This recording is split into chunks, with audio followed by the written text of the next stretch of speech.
Hello, community. Thanks for tuning in to tonight's talk. The topic is why practice mindfulness.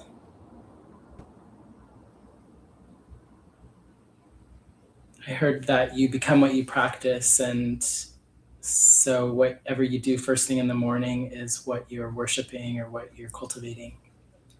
Think about how often I look at my phone first thing. One of the Buddhist foundational teachings is the four foundations of mindfulness. And that's the focus of tonight's talk. It starts with the body and breath, awareness that this body will someday pass away. The teachings discuss impermanence and collectiveness. Continues with the second foundation, introducing Vedana, which are feeling tones, and that teaches that each sensation has a pleasant, unpleasant, or neutral experience.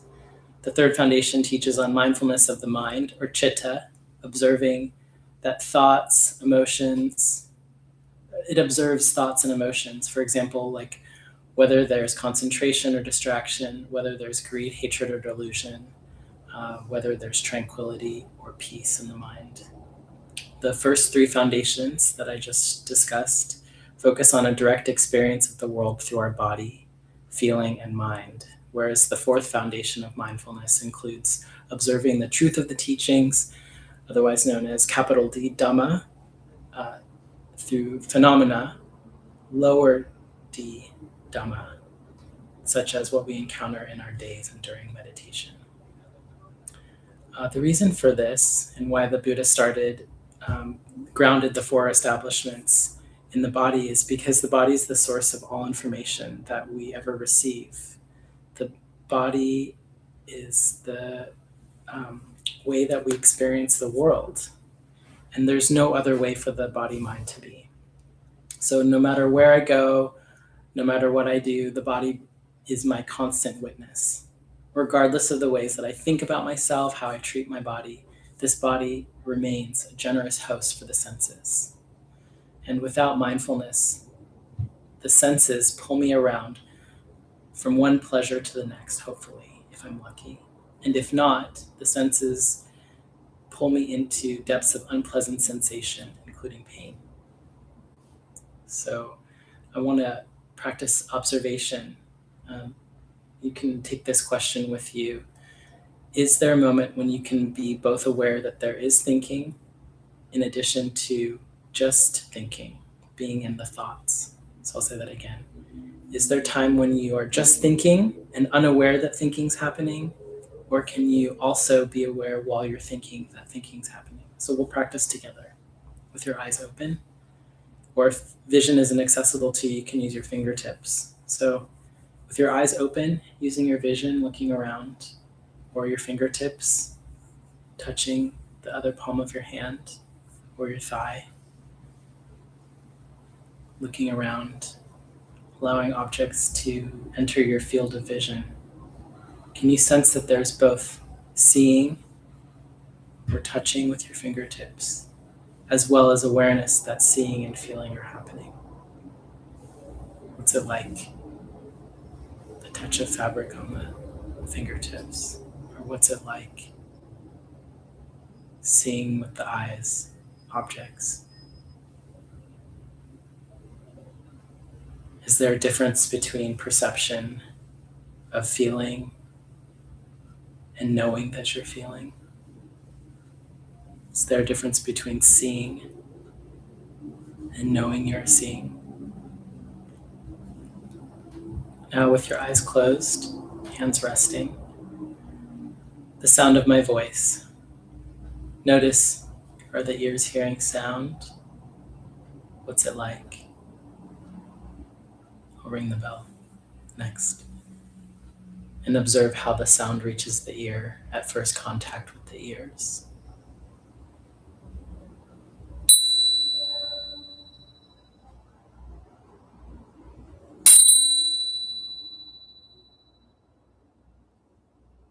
It might be pleasant or unpleasant.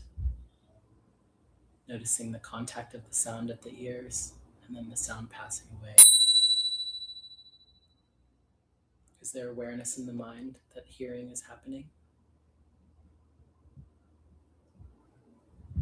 That awareness of hearing, awareness of feeling, awareness of seeing, awareness of thinking, that's the beginning of mindfulness practice. And when we practice this awareness with care for the experience, goodwill, compassion, and a kind attitude, then we're also practicing mindfulness. Once there's mindfulness, even a moment of it, care or the intention to care, there's a small opening for freedom to grow. Why is mindfulness freedom? Mindfulness is an awareness, a special awareness that exists outside the senses that also observes the senses. So the senses are seeing, hearing, feeling, tasting, smelling, and thinking. Those are the sense organs that receive sensory experience from our universe. And mindfulness is a capacity, a consciousness that can observe that there are objects entering the field of each of those senses. Probably the most compelling sense that runs our lives is thinking. Runaway thoughts. Thinking all the time, making plans. Thinking is where I cause most of my pain and suffering, through worry and obsessing about outcomes and regretting and ruminating on the past. Before practice, I was, and still often am, swept away from one agenda to the next. A lot of the time, it's often still true, especially on a retreat, but this is true in daily life too. In daily life, the senses and thinking often match the environment, meaning that like my daily agendas match what my mind and body come up with. It really does seem true that if I do certain things, then life will be better. Like if I'm efficient on my walk home, arranging things like this way and that, all these like productive thoughts, life feels more productive and moving smoothly.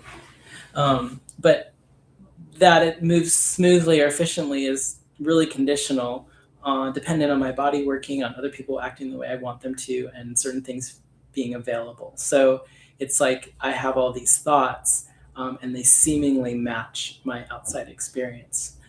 If you have an occasion to go on a retreat, the retreat container can be really helpful to observe how the senses get organized around agendas that actually don't match the retreat container. For example, like during my, I went to a 3-month retreat at IMS in Massachusetts in 2022. So at the retreat, it's beautiful. I'm in a safe, dry environment. It's like peak autumn season in the Northeast. We're in silence, guided by wise teachers, managers, and staff. The food is nourishing and delicious. I have my own room.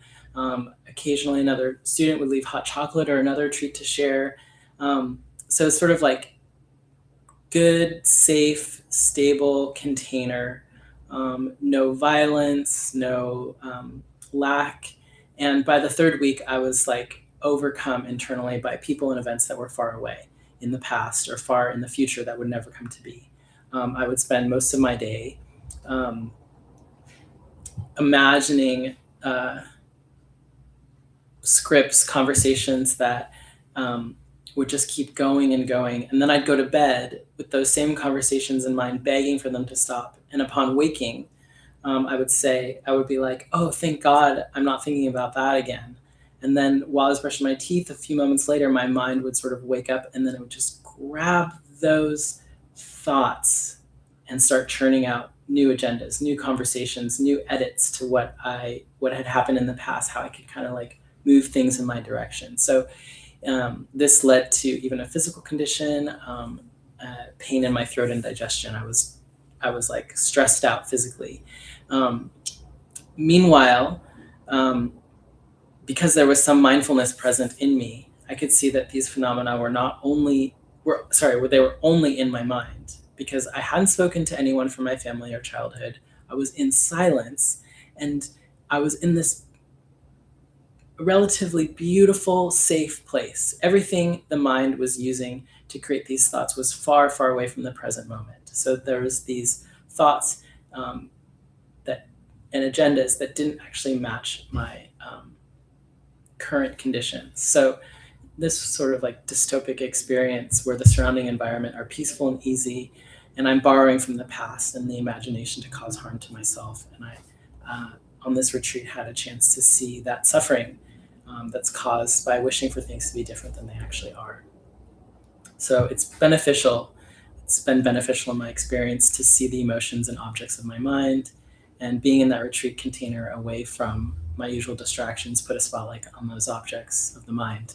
And I began to confront the consequence of this craving and recognize that it wasn't loving or caring or compassionate to continue those cravings. During the first half, there was an opportunity to practice forgiveness, do a guided forgiveness practice, and I unconsciously missed it. I intended to go, and then it was halfway over when a light bulb went off in my head. I was like, oh, I meant to go to that. Um, so, like, I knew that I wanted to somehow let go of this resentment and attachment I had in me, these thoughts and agendas that were in the mind. I was aware of those thoughts and agendas, but I couldn't quite drop them.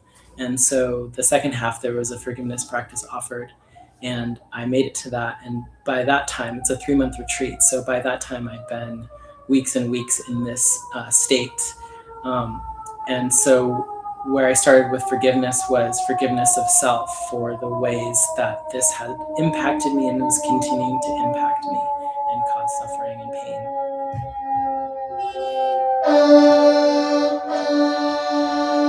You can allow the sound of the siren to hear.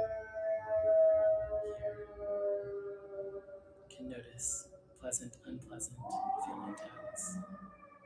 You can notice if the mind has aversion to the sound or craving for silence. And fourth foundation, we can observe the arising and the passing away of all mental phenomena, all conditioned phenomena. There's no way to stop the flow of information of our senses. Our physical senses plus the mind is constantly perceiving, thinking, and judging. And without mindfulness, these senses make automatic adjustments to move towards pleasant and away from unpleasant. You might have noticed it with the siren just now. When we're getting information from the senses, and when there is mindfulness, there's the freedom to care for how the sensory information feels in the body. I'll say that again. When we get information from our senses, sound, sight, smell, taste, thoughts, and there is also mindfulness present, that mindfulness presence allows there to be freedom to care about how the sensory information feels in the body. I get a choice about what I do with that information. I can't stop the flow of information, but I get a choice about how I relate to it. And that's the second and third foundations of mindfulness. Knowing whether something feels pleasant, unpleasant, or neutral, and knowing what our thoughts and responses are to the feelings. I started my practice in 2017, and I went on a number of retreats, and practicing with the four foundations gave me a template for what's happening in my head, in my body, my mind, and my body, and different angles for observing and increasing moments of mindfulness. Bhante Buddha Rakita, one of my 3-month retreat teachers, said that mindfulness should be concentrated, concurrent, and continuous. So asking ourselves regularly, is there mindfulness? Is there mindfulness present right now? What's my mental attitude right now? Is there mindfulness present? What's my mental attitude right now? Doing the dishes, making a phone call, paying the bills, cooking, cleaning. Where is my mind? Is there mindfulness? Little short story. I was recently in Lentis, Crete in Greece. Beautiful place. Was enjoying a vacation, and the world is full of incredibly beautiful places. I mean, I could travel the world and never stop experiencing the beauty of the universe. And I was hiking and driving around this beautiful place, worrying about my student loans. and upset about the details of it. I mean, I honestly can't tell you how unfair it is, and I hope nobody has a loan this unfair. But I imagine some people in this who watch this video might have student loans as well, and my compassion towards you on that. I mean, like, my loan is so unfair, and I won't go into the details, but in my mind, driving around this beautiful place, I had just looked at the terms of the loan, and I was surprised how much more I had to pay. And I just got like caught on this idea that if I could only resolve the payment as soon as possible, I could be free. I could like do whatever I want. I wouldn't be held down by this thing. In my mind, like, I was thinking like all about the countless mistakes I've made. I wish I'd paid more sooner. Like, I wish I hadn't taken out that extra loan, and just like totally anguished about how unfair the repayment system was. And like, I've had this loan, I've been paying on it for 20 years almost. And all of that there was no new information. I just happened to pull it up because it's the end of the year, new year, and I was just like, where am I at with this? And that, just looking at it, just like grabbed my mind. And then I had all these agendas. And I couldn't stop thinking about it in this beautiful environment on vacation, you know? So like, I got this idea that if I could only change it, it would be different. So like, let's be real. If I didn't have this loan payment, it would be awesome. It would improve my finances, no doubt about it, you know? But it doesn't actually alleviate any real suffering that I have. It doesn't lead to true freedom. Being done with this loan payment, it doesn't lead to liberation, real love, real peace, real happiness. But thinking focuses on one thing, and that's how craving works. Thinking says that if this thing was different, then I would be happy and satisfied. It's that if only this, if only this thing, it's that element that creates a hierarchy of experiences. If only something was different, if I could change it, that craving, if only, creates a hierarchy of experiences, of moments, of life moments, in which one thing becomes better than the other. And that kind of hierarchy of moments and experiences can lead to a hierarchy of bodies and experiences. That hierarchy can lead to craving and resistance, or greed and hatred. And all of those are the cause of suffering. Craving is the origin of suffering.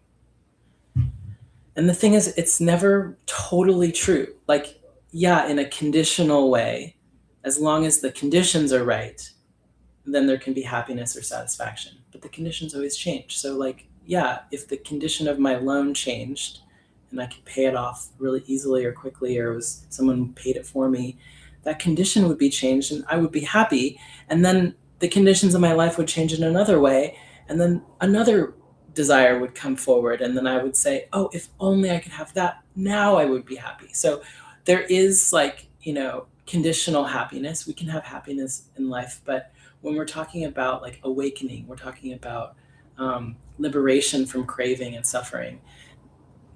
We're not talking about conditional freedom and happiness. We're talking about unconditional, and that comes from practicing mindfulness for liberation. So that's why this practice starts in the body, because the body is always changing and giving us information. Mindfulness starts with the breath, because no single breath is ever repeated. And without breath, life ends. And these are all places where we can observe impermanence. So we can practice together using the breath as an anchor. Or if you have another breath or another anchor you're working with, you can use that. And allow mindfulness to grow in this body, in your Sangha. When you're breathing, know that you're breathing. When I'm thinking, know that I'm thinking. When I'm seeing, when I'm hearing, when I'm feeling, know that I'm feeling, seeing, and hearing.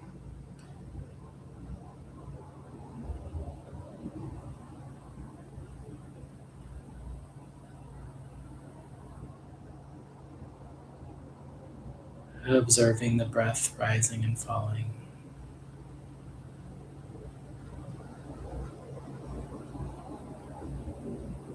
bringing care or the intention to care for the sounds in the ear, the breath in the nostrils and in the mouth, in the lungs.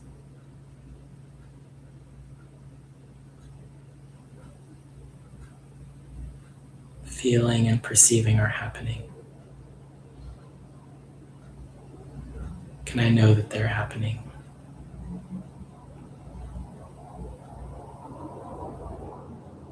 Can I know the mind and the attitude that are happening?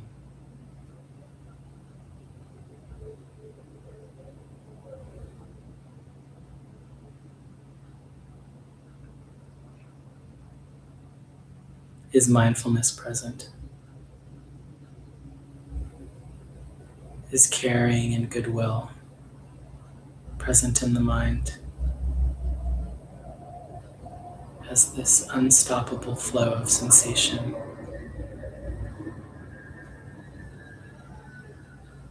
occurs in this body.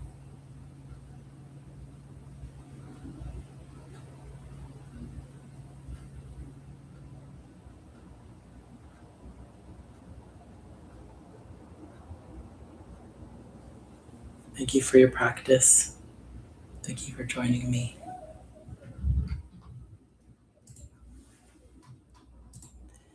And please feel free to reach out anytime if you have any questions or comments. I appreciate any kind of feedback.